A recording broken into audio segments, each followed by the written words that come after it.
La proposta gastronomica, la nostra proposta gastronomica di oggi, per un viaggio nel delta del Po, prevede un piatto particolare. Allora, è un piatto questo classico della nostra cucina.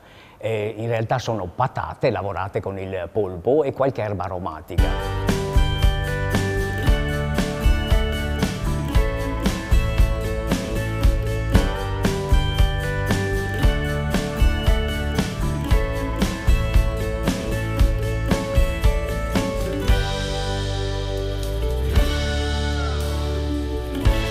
Qual è la lavorazione?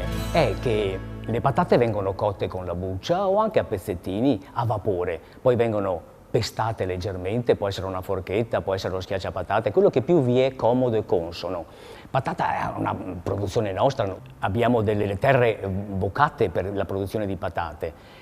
Soprattutto verso il mare, l'Oreo per esempio è una zona importante per la produzione di patate, assieme alle cipolle, all'aglio, prodotti straordinari della nostra terra. E poi il polpo. Il polpo in questo caso viene ovviamente preparato per la cottura, si leva il becco, si levano gli occhi, poi viene cotto, viene tagliato a pezzettini e viene lavorato con questa patata. Qual è l'originalità? Lavorata questa patata assieme al polpo tagliato a pezzettini si può condire. Beh, qui ci si giostra come si vuole, un po' di paprika, un po' di erba cipollina, un po' di prezzemolo tritato.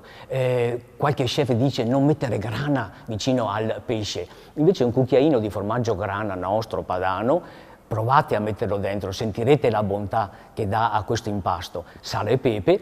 E poi si comincia a lavorare questo impasto, si sente la densità. Oggi, per esempio, è proprio presentato per questi ciclisti che vanno in esterna, si godono il paesaggio, si soffermano, io immagino già la scena, si fermano e guardano e tirano fuori questo snack piccolo che è stato attorcigliato attorno a uno stecchino, tipo un ghiacciolo, tipo un gelato.